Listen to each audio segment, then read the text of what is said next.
नमस्कार दोस्तों, आप सभी का हमारे यूट्यूब चैनल उदेश सर क्लासेस में बहुत बहुत स्वागत है।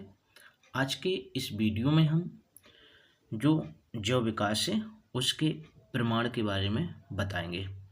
तो जैव विकास के प्रमाण के बारे में जो हमने इसके पहले 2 वीडियो अपलोड किए हैं उनको देख लें। और 2 वीडियो में हमने क्या बताया, तो पहले वीडियो में था जो जैव विकास की परिभाषा और उसके कौन कौन से प्रमाण हैं बिंदुवत हमने बताए थे। फिर दूसरी वीडियो में हमने आपको बताया था कि जैव विकास का जो जीवों के वर्गीकरण से प्रमाण क्या होता है वो बताया था। आज का ये तीसरा वीडियो है और तीसरे वीडियो में हम क्या आपको बताएंगे, जीवों की तुलनात्मक संरचना से प्रमाण। तो जैव विकास का जो जीवों की तुलनात्मक संरचना है उससे क्या प्रमाण है कि जीवों का कैसे विकास हुआ है, तो उसके बारे में हम जानेंगे। तो क्या है, इसको जानने से पहले यदि आप सभी लोगों ने हमारे चैनल को सब्सक्राइब नहीं किया तो चैनल को सब्सक्राइब जरूर कर लें, बेल आइकन का भी बटन दबा लें जिससे आगे की वीडियो के नोटिफिकेशन आप तक पहुंचते रहें। अब देखते हैं जीवों की तुलनात्मक संरचना से क्या प्रमाण है। तो ये रहे पहला है, क्या हम देखते हैं कि पहले कि इसमें विभिन्न प्रकार के जंतुओं एवं पादपों की संरचनाओं का तुलनात्मक अध्ययन किया जाता है तो हमें जैव विकास को सिद्ध करने वाले अनेक महत्वपूर्ण प्रमाण मिलते हैं। ऐसे प्रमुख प्रमाण निम्नलिखित हैं। तो कौन कौन से हैं, तो ये रहे प्रमुख प्रमाण। तो पहला है समजातता या समजात अंगों से प्रमाण। तो क्या है, अंग्रेजी में कहते हैं होमोलॉजी एंड और होमोलोगस ऑर्गन्स। दूसरा है समरूपता या समरूप अंग, एनालॉजी और एनालोगस ऑर्गन्स। और तीसरा है अवशेषी अंग, वेस्टिजियल ऑर्गन से प्रमाण होते हैं। तो 3 है। पहला क्या है, पहला है हमारा समजातता या समजात अंग जो है से प्रमाण, होमोलॉजी और होमोलोगस ऑर्गन्स। दूसरा क्या है समरूपता या समरूप अंग, एनालॉजी और एनालोगस ऑर्गन्स। तीसरा है अवशेषी अंग या वेस्टिजियल ऑर्गन्स। ये 3 तुलनात्मक संरचनाओं से प्रमाण पर 3 बिंदुओं में हम जानेंगे। तो पहला क्या है, ये रहा पहला क्या है, समजातता या समजात अंगों से प्रमाण। तो देखें, विभिन्न जीव जातियों के वे अंग जो उत्पत्ति एवं मूल संरचना में समान होते हैं लेकिन कार्य में भिन्न भिन्न होने के कारण इनकी बाह्य संरचना अलग अलग होती है।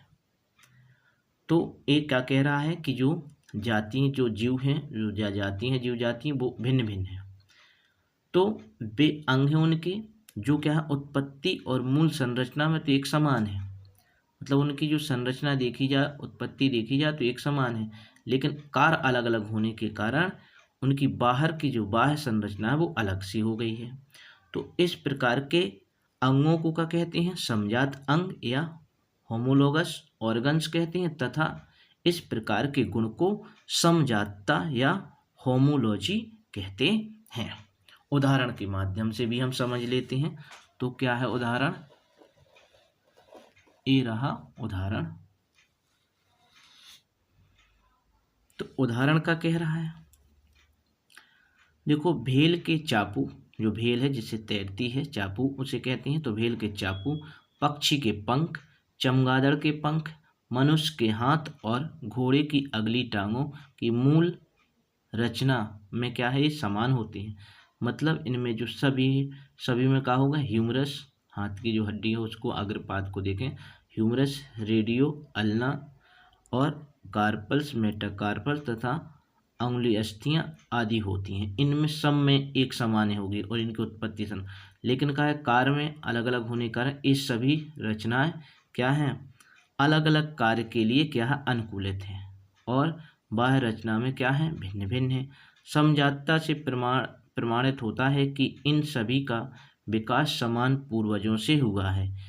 इस प्रकार के जैव विकास को क्या कहते हैं, अपसारी जैव विकास कहते हैं। तो इसको भी हमें ध्यान रखना, कौन सा विकास है, अपसारी विकास क्या होता है, तो आपको ध्यान रखना है।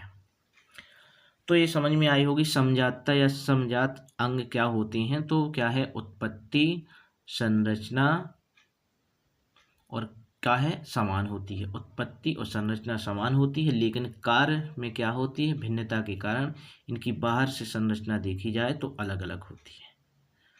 समझिए, बाह्य संरचना अलग है लेकिन मूल संरचना और उत्पत्ति है जो समान है।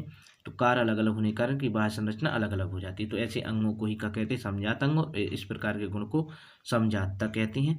ये उदाहरण बता दिए हैं। और यहाँ का है ये चित्र था, तो चित्र भी आपको दिखा देते हैं हम। देखें, ये है चित्र। चित्र में क्या है, ये क्या है, जो सील है उसका, या भेल कह सकते, झापू, पक्षी का ये का है, पंख है। तो उसमें भी देखो तो ये का है, ह्यूमरस है, फिर रेडियस, रेडियो, अल्ना, और ये कार्पल्स, मेटाकार्पल्स, और ये अंगुली अस्थियां इन्हें कहते हैं। तो इनकी ये समान संरचना, आंतरिक संरचना है, उत्पत्ति देखेंगे तो ये समान होगी, लेकिन इनका कार्य क्या है, अलग अलग है। इसका तैरने के लिए है, ये उड़ने के लिए है, चमगादड़ का भी उड़ने में दोनों का काम है। और ये घोड़े की जो अग्रटांग है वो दौड़ने या चलने के लिए, अपना हाथ है जो मनुष्य का, वो क्या करता है, वस्तुओं को पकड़ने या अन्य चीज़ों में क्या करते हैं, उपयोग करते हैं। तो इनकी जो हड्डियों की संरचना क्या है, समान है, लेकिन और उत्पत्ति भी इनकी समान प्रकार से होती है, लेकिन क्या है, ये इनकी जो कार्य हैं वो अलग अलग है। तो इस प्रकार अगर हो कि उत्पत्ति में समान हो और मूल संरचना में समान हो, तो वो क्या होते हैं, क्या कहलाते हैं, समजात अंग कहलाते हैं। और इस लक्षण को या इस गुण को समजातता कहते हैं, लेकिन कार्य सबका क्या है, अलग अलग है। तो ये चित्र बनाना है वहाँ, तो समजातता आप समझ गए होंगे क्या है। आगे चलते हम। तो आगे क्या है, दूसरा है समरूपता। तो ये रहा समरूपता क्या होती है। तो देखो, समरूपता भी है। अब इसमें क्या होगी, उसका उल्टा है जी। इसमें क्या होगी, उत्पत्ति, संरचना, मूल संरचना में क्या है, भिन्न भिन्न होगी, लेकिन कार्य में क्या होगी, कार्य की समानता होने के कारण बाहर से देखेंगे तो समान दिखाई देंगे। तो ये लिखा है यहाँ, ऐसे अंग जो कार्य में समान होने के कारण एक जैसे दिखाई देते हैं। देखो, लेकिन कार्य में क्या है, इनका कार्य समान होने के कारण एक जैसे दिखाई देते हैं, लेकिन मूल रचना एवं उत्पत्ति में क्या होते हैं, भिन्न भिन्न। तो मूल रचना और उत्पत्ति में भिन्न भिन्न होते हैं। ऐसे अंगों को क्या कहते हैं, समरूप अंग कहते हैं। और इस प्रकार के गुण को समरूपता कहते हैं। तो इस प्रकार के गुण को क्या कहते हैं, समरूपता। और इस प्रकार के अंगों को समरूप अंग कहते हैं। कैसे समरूप अंग कौन से हैं, तो वे अंग या ऐसे अंग जो कार्य में समान लेकिन उत्पत्ति और मूल संरचना में क्या होते हैं, भिन्न भिन्न होते हैं। अब इसका उदाहरण है, तो उदाहरण क्या है, देखो, कीट पतंगों के पंख ले लो, पक्षियों के पंख ले लो, वह चमगादड़ के पंखों को समान दिखाई देते हैं, क्योंकि उड़ने का कार्य समान है इनका, तो एक समान दिखाई देते हैं तथा उड़ने का कार्य करते हैं, परंतु अकशेरुकी होने के कारण कीट के जो पंख हैं उनमें कंकाल नहीं पाया जाता है, जबकि चमगादड़ और पक्षी जो कशेरुकी जंतु हैं तो इनके में क्या होती हैं, इनके जो पंख हैं उनमें क्या होती हैं, अस्थियां या हड्डियां या कंकाल पाया जाता है। अब समरूपता से क्या है, उससे क्या था, अपसारी विकास था, और समरूपता से क्या है, अभिसारी जो विकास के प्रमाण प्राप्त होते हैं।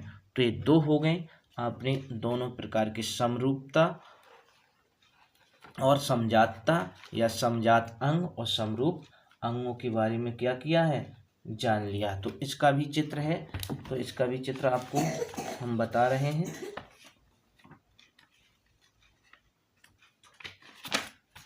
तो देखें, ये है इसके चित्र, देखना है तो ये रहे। तो देखो, ये किसका है, ये पक्षी का है, ये चमगादड़ का है, ये कीट का है। तो इनमें ये समान है क्योंकि एक ही है, लेकिन इन दो की तुलना कर सकते हैं हम। तो इनमें क्या है, इनमें हड्डी है, इसमें हड्डी है, लेकिन ये क्या अकशेरुकी है। किसी कीट का पंख देखें तो उसमें क्या होती हैं, हड्डियां नहीं होती हैं, ठीक है। तो ये इनकी संरचना, मूल संरचना क्या है इनकी और इनकी, या इससे इसकी तुलना कर सकते हैं, लेकिन तीनों की आपस में नहीं करेंगे। इसकी इससे कर लो या इसकी इससे कर लें तो क्या है, ये दोनों अलग अलग दिखाई देते हैं लेकिन उड़ने का कार्य करते हैं। तो देखो पंखी जैसे, ये भी लग रहा पंख और ये भी लग रहा। तो इस प्रकार से इस वीडियो में हमने आपको क्या बताया, समजात और समजातता या समजात अंग और समरूप अंगों के बारे में बताया है। ये जो है बोर्ड एग्जाम के लिए इम्पोर्टेंट क्वेश्चन है। तो आज की वीडियो में इतना ही, फिर मिलते हैं अगले वीडियो में, तब तक के लिए नमस्कार।